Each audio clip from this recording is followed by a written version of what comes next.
على أعدائهم أجمعين أما بعد فقد قال رسول الله صلى الله عليه وآله وسلم بسم الله الرحمن الرحيم يا فاطمة إن الله يغضب لغضبك ويرضى لرضاك صلوات پر محمد والا. کوئی طولانی مجلس نہیں ہے، آدھے گھنٹے کے اندر اس کو تمام کرنا ہے، اور چند باتیں اس مشہور و معروف حدیث سے کہ جس کو بخاری مسلم نے تو لکھا ہی ہے، حاکم نے مستدرک علی الصحیحین میں بھی درج کی، تو مستدرک کی روایتوں سے مسلمان جان نہیں چھڑا سکتا.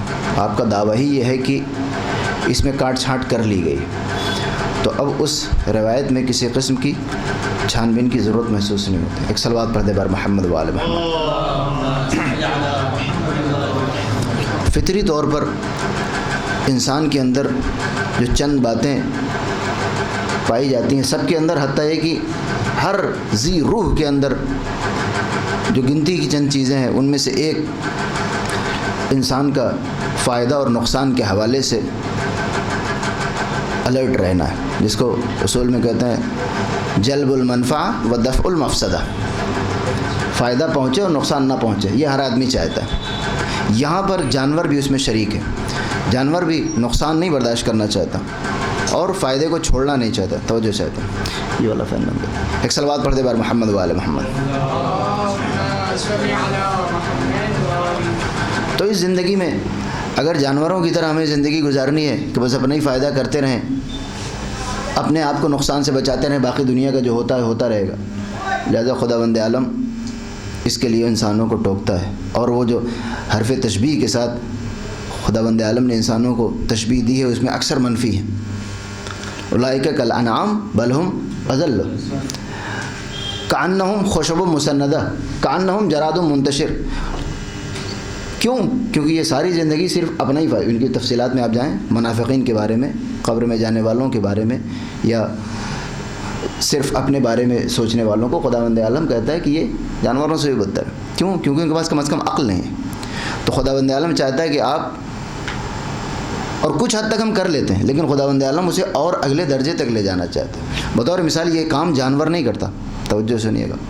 وہ صرف فائدہ جانتا ہے، نقصان، اس فائدے کی آڑ میں جو نقصان چھپا ہوا اس کو نہیں پہچان پاتا، اسی وجہ ہمارے جال میں پھنس جاتا ہے. لیکن انسان بعض اوقات چھوٹے فائدے کو چھوڑ دیتا ہے تاکہ بڑے فائدے کو حاصل کر سکے. کبھی کبھی چھوٹے نقصان کو قبول کر لیتا ہے تاکہ بڑے نقصان سے بچ سکے. گویا یہ کیلکولیشن صرف ہمیں ملی ہے، لیکن اس کو بھی خداوند عالم اور اگلے درجے تک لے جانا چاہتا ہے. اس حد تک تو ہمارے اندر فطری طور پر موجود ہے. ماں بھوک کے عالم میں جب کہتی ہے کہ مجھے کھانا نہیں کھانا ہے، مجھے حاجت نہیں ہے، تو دراصل وہ ایک نقصان کو قبول کر رہی ہوتی ہے. لیکن وہ نقصان کس کے لیے برداشت کر رہی ہے؟ اپنے ہی بچے کے لیے. گھوم پھر کے فائدہ اسی کی طرف جاتا ہے. دوپہر میں سائیکل رکشہ کھینچتے ہوئے پسینے میں شرابور رکشے والا آپ کو چڑھان پر لے کے چڑھ رہا ہے، اگر آپ اترنا چاہیں تو آپ کو اترنے نہیں دے گا. کیوں؟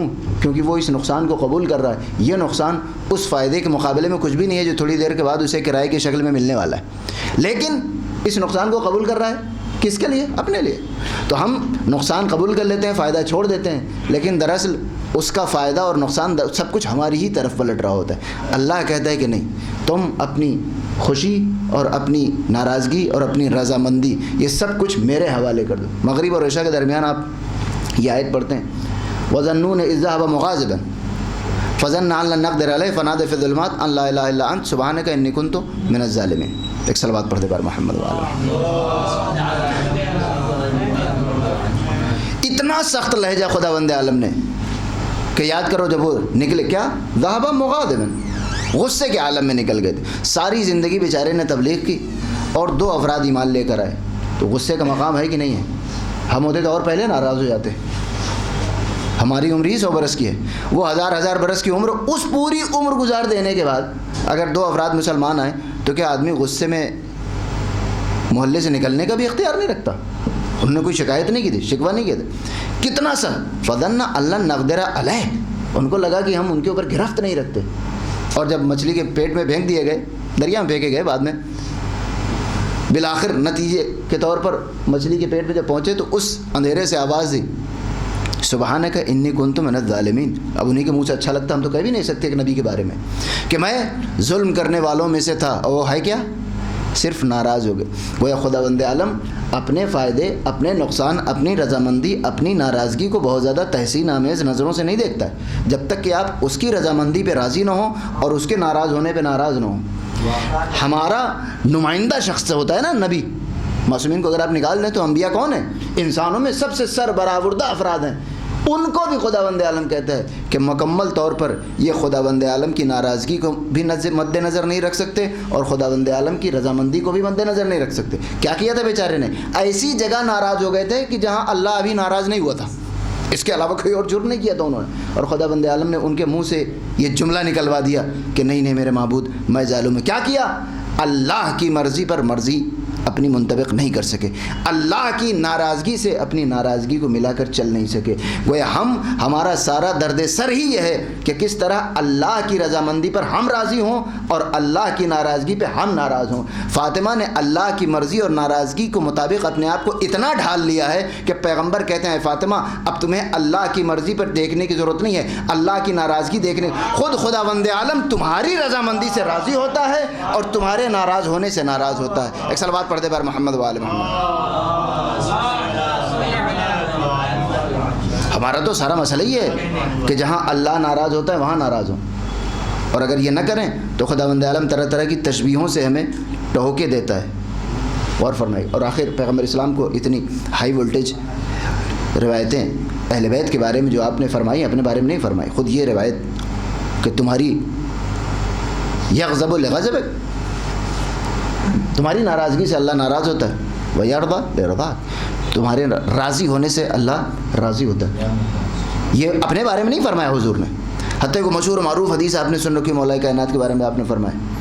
یہاں شہزادی کو خطاب کیا، وہاں مولا کو خطاب کیا، یا علی لو ان عبدا عبد اللہ مثل ما قام نوح فی قومه وكان له مثل احد ذهبا فانفقه في سبيل الله ثم مدت من في عمره حتى يحج 1000 عام على قدميه ثم قتل بين الصفا والمروة مظلوما ثم لم يوالك يا علي لم يشم رائحة الجنة ولم يدخلها۔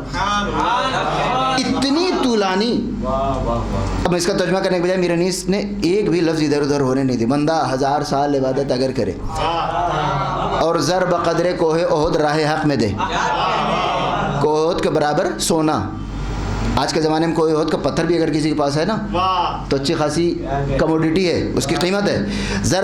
بندہ 1000 سال عبادت اگر کرے اور زر بقدر کوہ احد راہ حق میں دے، حج بھی پیادہ پا جو 1000 اس نے ہو کیے، اور بے گناہ شہید بھی ہو ظلم و جور سے، حب علی کی میں جو نہیں دل کے جام میں، جنت کی بو نہ جائے گی اس کے مشام میں۔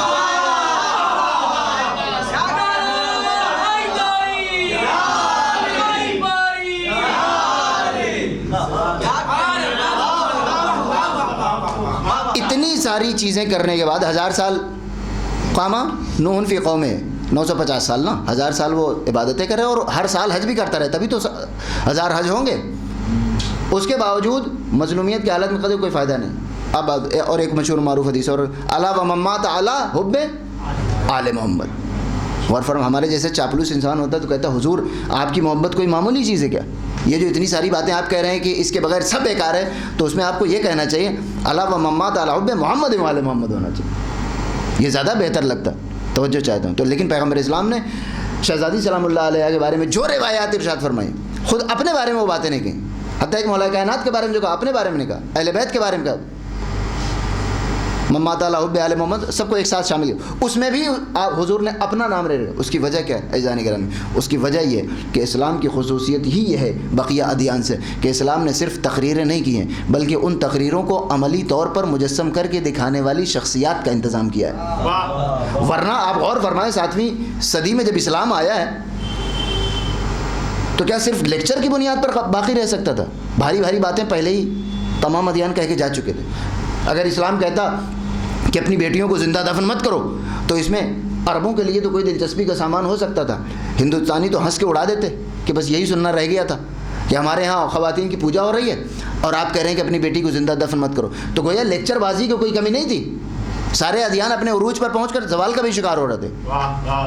ہندوستان میں گپتا خاندان، ایران میں ساسانید، اور اس کے بعد رومن اور مصر. رومن یعنی اس وقت جو ترکی ہے، مشرقی روم. تو یہ سارے ادیان، مذاہب، نظریات اپنے اپنے عروج پر پہنچ گئے تھے. اب ایسے میں اگر اسلام صرف باتیں بناتا تو باتوں کے بل پر زیادہ دن تک سروائیو نہیں کر سکتے. کیا نہیں تھا اس وقت؟ ہاں، ایک ہی چیز نہیں تھی کہ کوئی عملی طور پر کر کے دکھا نہیں رہا تھا. باتیں سب کے یہاں تھیں. غور فرما رہے ہیں؟ چوری کو برا سب سمجھتے تھے، لیکن چوروں کے ہاتھوں کو زکوٰۃ ادا کرنے کا سلیقہ سکھا دینا یہ اسلام کا کارنامہ تھا. بیٹیوں کی عزت کے سب قائل تھے، لیکن اپنی بیٹی کے احترام میں اپنی نشست سے بلند ہو جانے والا باپ موجود نہیں تھا. تو اس بنیاد پر اب پیغمبر اسلام کی ذمہ داری سمجھنے کہ ہمیں کیا کرنا ہے. یعنی پیغمبر اسلام آئے ہی اس بات کے لیے ہیں کہ مجسم کر کے ان تعلیمات کو دکھایا جا سکے. اب حضور کی کل عمر مبارک ہے 23 برس، اس میں سارے پہلوؤں پر روشنی نہیں ڈالی. ظاہر سی بات ہے، جب کوئی ظالم بادشاہ بیعت کا مطالبہ ہی نہیں کرے گا پیغمبر اسلام سے، تو آپ بیعت کے مطالبے کے مقابلے میں رد عمل کیسا ہونا چاہیے یہ کیسے بتا سکتے ہیں؟ اور فرما رہے ہیں اس کے لیے لازمی طور پر آپ کی سیرت کے بعد کچھ ایسے جانشین ہونے چاہیے کہ جو ان عوامل کے اٹھنے پر موقع کے لحاظ سے سیرت پیغمبر کا آئینہ لوگوں کے سامنے پیش کریں. یا تو آپ یہ کہیں کہ پیغمبر اسلام صرف باتیں کرنے کے لیے آئے تھے، پھر ٹھیک ہے، لیکن اگر عملی طور پر دکھانے کے لیے آئے تو 23 برس بہت کم ہے. ایک ہی راستہ ہے کہ یا تو پیغمبر اسلام نے کسی معصوم جانشین کا اعلان نہیں کیا، پھر تو بہت اچھی بات ہے، پھر تو ہم ثقیفہ والوں کے شکر گزار ہوں گے کہ بھئی جو کام رسول اللہ نے کیا وہ آپ نے کر کے دے دیا، ہم کہاں ڈھونڈتے پھرتے رسول اللہ کے. لیکن پیغمبر اسلام نے اپنے بعد معصوم جانشینوں کا اعلان کیا ہے. اب وہ معصوم جانشین اگر پیغمبر اسلام کے بعد پیغمبر اسلام کی ذمہ داریوں کو لے کر آگے بڑھ رہا ہے، توجہ چاہتا ہوں، تو اب اگر پیغمبر اسلام ہی جیسے اس کے دشمن بھی ہیں تو پیغمبر اسلام ہی جیسے فضائل بھی ہونے چاہیے. لیکن ہم یہ دیکھتے ہیں کہ پیغمبر اسلام کے دروازے پر آنے سے ایک عام انسان کو روکنے کے لیے صرف ایک دیوار کفر نام کی چیز ہے، لیکن در اہل بیت پر آنے سے روکنے والوں میں کفر بھی شامل ہے، نفاق بھی شامل ہے، حتیٰ یہ کہ ہاتھوں میں قرآن لیے ہوئے مسلمان بھی شامل ہے. لہذا اب اگر اہل بیت کی زندگی میں مسائل زیادہ ہیں تو یقینی طور پر فضائل بھی زیادہ بیان ہونے چاہیے. ایک صلوات پڑھ دے بر محمد و آل محمد. یہ وہ وجہ ہے کہ پیغمبر اسلام نے انہیں پتہ ہے، اور حتیٰ یہ کہ یہ بات بھی درست ہے، اگر اہل بیت کی جگہ کوئی بھی پیغمبر اسلام کا جانشین ہوتا تو اس کے بارے میں پیغمبر اسلام یہ سارے فضائل بیان کرتے. کیوں؟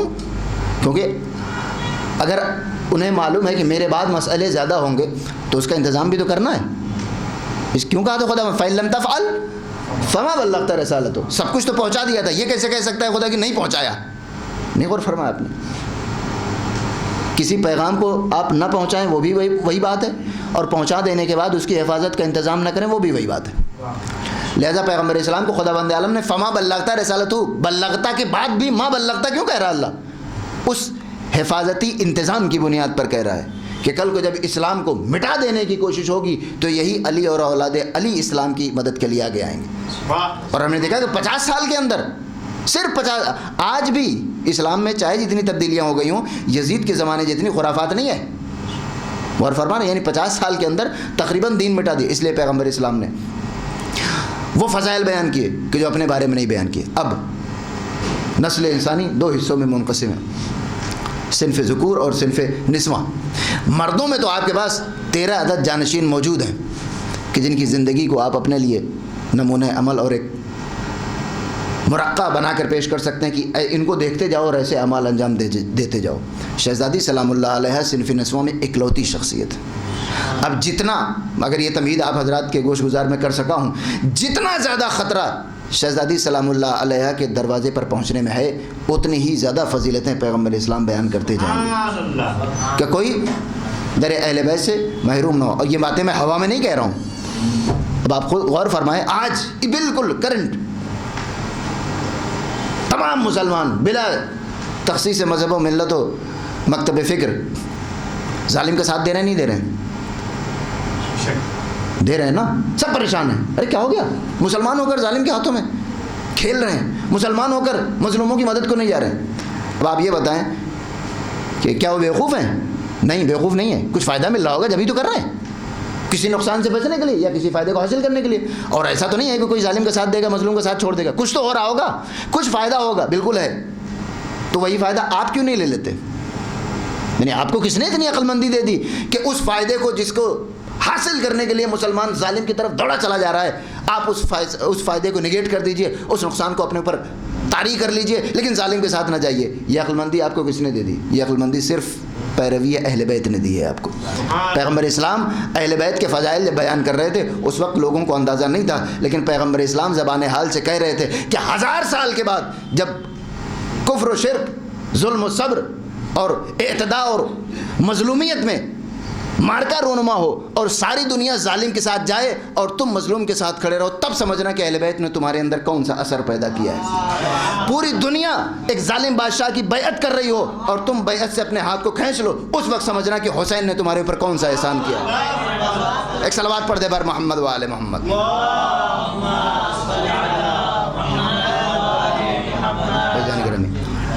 اس لیے پیغمبر اسلام نے فرمایا فاطمہ تو بضعۃ منی یا بضعۃ منی. اس کے لیے آیت اللہ شیخ حسین وحید خراسانی وہ مرد مجاہد جنہوں نے عزائے فاطمیہ کو محرم میں تبدیل کر دیا تقریباً، اور فرما رہے ہیں. ایک جملہ میں ان کا عرض کر دوں اور زحمت تمام. ایک صلوات پڑھ دے بر محمد و آل محمد.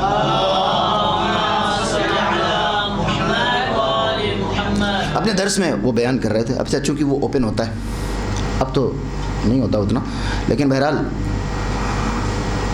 بعض مراجع کے دروس آج بھی آزاد ہوتے ہیں. اس کے بعد اس کی تقریر، اور وہ بائیگانی میں کیا کہتے ہیں، آرکائیو میں وہ ایک ایک لفظ ان کا رکھا رہتا ہے. تو وہ فرماتے ہیں کہ انہی تقریرات کا یہ جملہ ہے کہ فرماتے ہیں کہ پیغمبر اسلام نے بضعۃ منی کہا. اس کا ترجمہ کیا ہوا؟ ہر انسان ایک مجلس اس پر پڑھ چکا ہوگا کہ میرا حصہ ہے، پارہ تن ہے. تو پارہ تن کون ایسا ہے جو نہ جانتا ہو کہ پیغمبر اسلام کا ہی حصہ ہے؟